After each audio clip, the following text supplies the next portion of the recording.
నేటి వాగ్దానముగా మీకా గ్రంథం 7వ అధ్యాయం 8వ వచనం. నా శత్రువా, నా మీద అతిశయపడవద్దు, నేను క్రింద పడినను తిరిగి లేతును.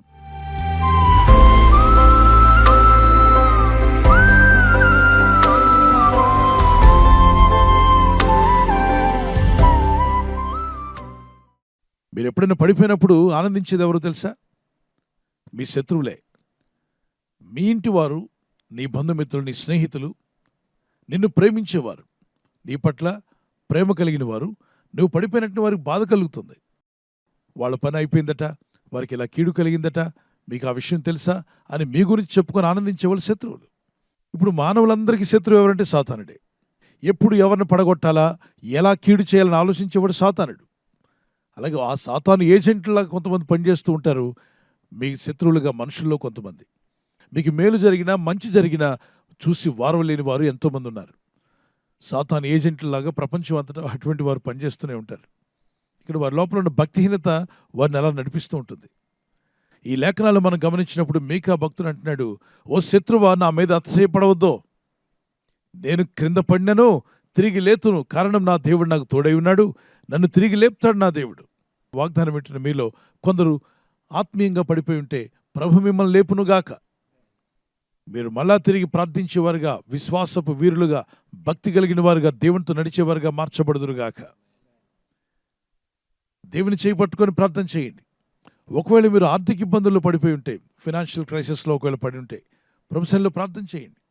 ఆయన మిమ్మల్ని విడిపించగల శక్తిమంతుడు ఆయన. ప్రభువా, నాకు విడుదల కావాలని మీరు ప్రార్థన చేయండి. నా శత్రువా, నా మీద అతిశయపడవద్దు, నేను కింద పడినను తిరిగి లేతును, నేను అంధకారం ముందు కూర్చున్నాను, యెహోవా నాకు వెలుగుగా ఉండను. ఆమేన్. అంధకారం ముందు కూర్చున్నా కూడా దేవుడు ఎలా ఉంటాడంట? వెలుగుగా ఉంటాడు. నా దేవుడు నా పైన తన వెలుగు ఉదయింపజేస్తాడు. పడిపోయిన నన్ను తిరిగి లేపుతాడు.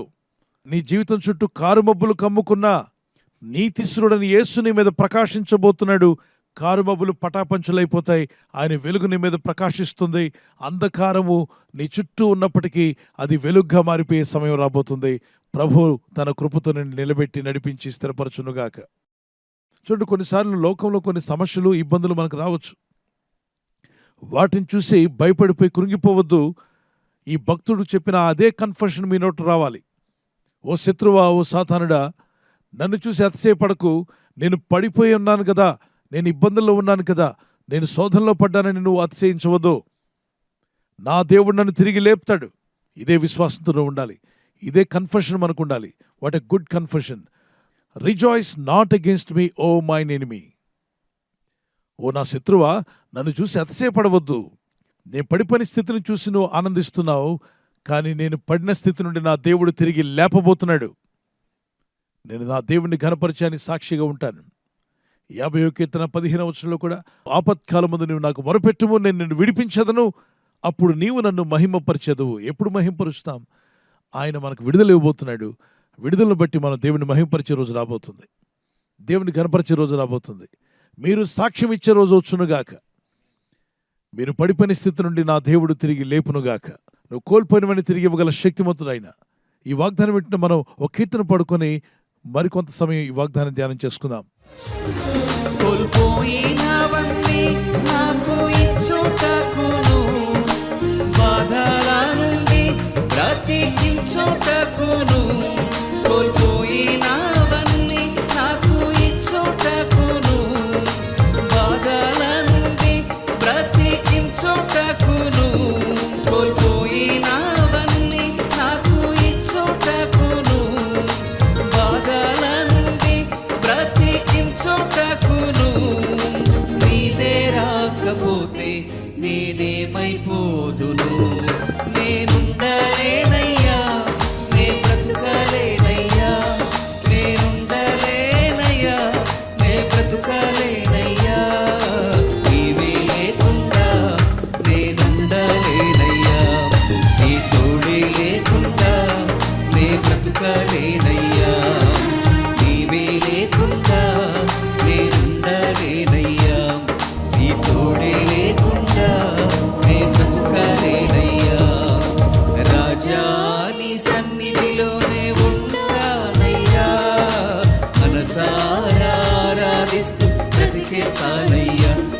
యేసు రాజా నీ సన్నిధిలోనే ఉంటానయ్యా, మనసారా ఆరాధిస్తూ బ్రతికేస్తానయ్యా. ఇంతవరకు విన్నాం కదా, కోల్పోయినవన్నీ తిరిగి ఇచ్చుటకు నా దేవుడు నాకు తోడుగా ఉన్నాడు. గుడ్ కన్ఫెషన్, యెహోవా నా కాపరి, నాకు లేమి కలగదు. దేవుడు తన మహిమైశ్వర్యం చొప్పున క్రీస్తు యేసునందు నా ప్రతి అవసరము తీర్చిన ఫిలిప్పీ 4:19. ఆయన పొందిన గాయముల చేత నేను స్వస్థత నొందెదను. యెషయా 53:4-5 వచనాలు. నీ దేవుడైన యెహోవాని సేవింపవలను, అప్పుడు ఆయన నీ ఆహారమును పానీయమును దీవించును. నేను నీ మధ్య నుండి రోగము తొలగించెదను. అద్భుతమైన వాగ్దానాలు ఈ వ్యక్తి పలకండి. ప్రభు చెప్పిన మాట, మీ మధ్యనున్న రోగాన్ని ప్రభు తొలగిస్తాడు. నమ్మి పలకడమే కాదు, విశ్వాసంతో ప్రార్థించి ఆత్మీయ పోరాటంలో మీరు జయించండి. ప్రార్థనా ప్రయత్నం చేయండి. పరమ వైద్యుడైన దేవుని సన్నిధిలో మొరపెట్టండి. కొన్ని మార్లు ప్రభు అనే దేవుడు మనకు ఆలోచనలు ఇస్తాడు. వైద్యం చేయించుకోవడం తప్పేం కాదు. దేవుని బిడ్డలారా, మెడిసిన్ వాడడమో వైద్యం చేయించుకోవడం తప్పేం కాదు. ముందు దేవుని మీద ఆధారపడి ప్రార్థించి ప్రభు యొక్క నడిపింపు ఏంటో తెలుసుకోండి. విశ్వాసం మూలముగా అనేకులను దేవుడు స్వస్థపరిచాడు. ఒకవేళ వైద్యుల దగ్గరికి వెళ్ళినా పరీక్షించుకున్నా అది తప్పేమీ కాదు. ప్రార్థించి ప్రయత్నం చేయండి. ఏ విధము చేతనైనా ప్రభు మిమ్మల్ని విడిపించునుగాక. డాక్టర్స్ దగ్గరికి వెళ్ళినప్పుడు డాక్టర్స్ చెప్పేది ఏంటో తెలుసా? Doctor treats but God heels. వైద్యులు ట్రీట్మెంట్ మాత్రం ఇవ్వగలరు, హీలింగ్ ఇచ్చేది దేవుడే. ఆ హీలింగ్ సిస్టాన్ని మీ బాడీలో పెట్టాడు, ఇమ్యూన్ సిస్టమ్. అది ప్రభు అయిన దేవుడే ఏర్పాటు చేశాడు. ఆరోగ్యకరమైన సమతుల్యమైన ఆహారం మాత్రం తీసుకున్నట్లయితే దానికి టైం ఇచ్చినప్పుడు తనకు తాను అది హీల్ చేసుకుంటుంది. మీరు పడిన స్థితి నుండి నా దేవుడు మన దేవుడు లేపి మిమ్మల్ని స్థిరపరచునుగాక. ప్రార్థన చేసుకుందాం. మా శత్రువు మా మీద అతిశయించుకున్నట్లు మమ్మల్ని పడిపోయిన స్థితి నుండి లేవనెత్తగల శక్తివంతుడైన దేవా, నీ నామంలో ప్రార్థన చేస్తున్నాను. నీ ప్రజలు ఎవరైతే పడిపోయిన స్థితిలో ఉన్నారో, ఆత్మీయంగా, ఆరోగ్యపరంగా, ఆర్థిక విషయాలు ఎక్కడ ఏ స్థితిలో పడిపోయినా వారు కానీ వారి బిడ్డలు కానీ పడిన స్థితి నుండి వారు లేచుదురుగాక. లేవనెత్తువాడు నీవేనాయన. పడిపోయిన వారిని, కృంగిన వారిని లేవనెత్తగల శక్తివంతుడు నీ నామంలో ప్రార్థన చేస్తున్నాం. నీ ప్రజల కన్నీళ్లు తుడచగల శక్తివంతుడు నాయన. మీ దుఃఖమును సంతోషంగా మారుస్తారని వాగ్దానం చేశావు. ఎవరెవరైతే ఏ విషయాల్లో పడిపోయినా ఇదిగో ప్రార్థిస్తూ ఈ వాగ్దానం ఎత్తి మొరపెడుతూ ఉండగా విశ్వాసంతో ఇదే మాటలు కన్ఫర్స్ చేస్తున్నప్పుడు, నేను పడిపోయినను నా దేవుడు తిరిగి లేపుతాడని వారి విశ్వాసంతో పలికిన ప్రతి మాటను బట్టి మీ ఆత్మ ద్వారా వారిని లేవనెత్తబోతున్నందుకు స్తోత్రాలు చెల్లిస్తున్నాను. దేవా, వారి దోషములను అతిక్రమలను ఒప్పుకొని విడిచిపెట్టుచుండగా నీ కనికరం చొప్పున వారి పాపములు క్షమించి వారి పడిన స్థితి నుండి వారిని లేవనెత్తుమునాయన. వారికి, వారి కుటుంబాలకును, వారి పిల్లలకు, సంఘాలకు, పరిచర్యలకు, దేవదాసులకు విరోధంగా పనిచేస్తున్న చీకటి శక్తులను గద్దించుమునాయన. శత్రువైన సాతానుడు మా మీద అతిశయించకుండా అపవాది క్రియలను లయపరచండి. ఈరోజు ప్రార్థించి ప్రయత్నించబోతున్న శంకుస్థాపన అయిన, గృహప్రవేశమైన, ఒక బిజినెస్ ప్రారంభిస్తున్నా, ఉద్యోగ ప్రారంభానికి వెళ్తున్నా, ఒక మంచి కార్యక్రమాన్ని ప్రారంభిస్తుండగా, నేను వారి బిడ్డల వివాహం కొరకు ప్రయత్నాలు చేస్తుండగా వారు చేస్తున్న ప్రయత్నాలు ఫలించలాగున మీ దూతలకు ఆజ్ఞాపించండి. ఎవరైనా హాస్పిటల్లో ఉన్నా, ఐసీయూలో ఉన్నా, ప్రభు ఎవరైతే సీరియస్ కండిషన్లో ఉండి బాధపడుతున్నారో వారికి యేసు నామములో స్వస్థతను అనుగ్రహించండి. మీ గాయపడిన హస్తమును చాపి వారికి ఉన్న సకల రోగాల నుండి విడుదల ఇచ్చేయి. వారిని లేపి నడిపించడాన్ని సాక్షులుగా నిలబెట్టుకోండి. ఈ ఉదయకాలం ప్రతి రోగి యేసు నామములో స్వస్థత నొందునుగాక. తండ్రి, ఈ దినం ఎవరైతే ప్రయాణమై వెళ్ళబోతున్నారో, అది రైలు మార్గమైనా, ఆకాశ మార్గమైనా, బస్సుల్లో, వాహనాల్లో ఎక్కడ ప్రయాణం చేస్తున్నా, రోడ్డు మార్గంలో ఏ వాహనంలో వారు ప్రయాణం చేస్తున్నా, నీ ప్రజలకు కాపాడే దూతలను పంపండి. నీ కృపతో వారిని బలపరిచి మీరే వారిని స్థిరపరిచి మీ సాక్షులుగా నిలబెట్టి వాడుకోమని యేసుక్రీస్తు వరకు అధికారం గల నామములో ప్రార్థించి వేడుకొనుచున్నాం మా పరలోకపు తండ్రి. ఆమేన్. ఆమేన్. God bless you.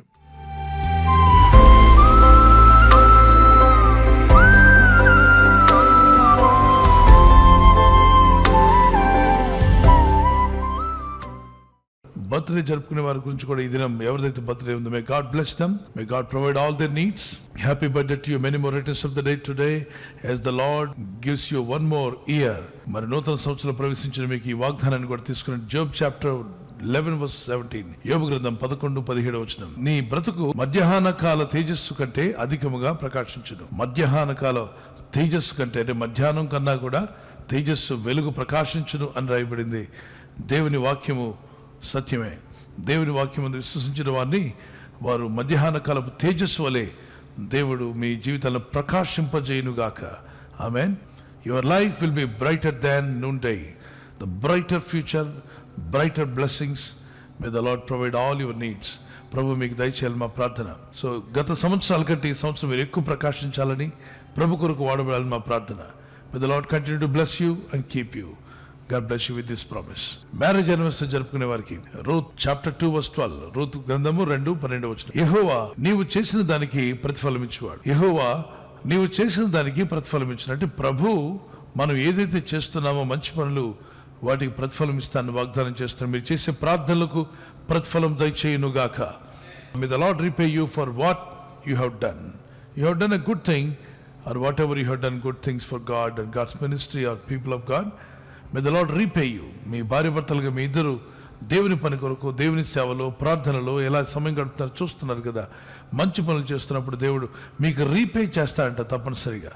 దేవుని కనికరం చొప్పున మీ కుటుంబాలు దీవించబడి వర్ధిల్లి అభివృద్ధి పొందునుగాక.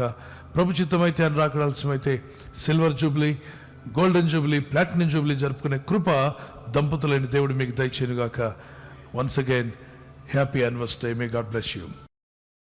ఈ ఛానల్ ను మీరు సబ్స్క్రైబ్ చేసుకోవడం వలన 2 పనులు జరుగుతున్నాయి. ఒకటి, సువార్త జరుగుతున్నది, ఆత్మలు రక్షించబడుతున్నాయి. రెండవది, పేదలకు, అనాథలకు ఈ ఛానల్ ద్వారా సహకారం అందించడం జరుగుతుంది. మనం సబ్స్క్రైబ్ చేసుకోవడం వలన అందరికీ సహాయం చేసిన వారమవుతున్నాం. ఖచ్చితంగా ఈ యూట్యూబ్ ఛానల్ ను సబ్స్క్రైబ్ చేసుకొని బెల్ బటన్ ను క్లిక్ చేయండి.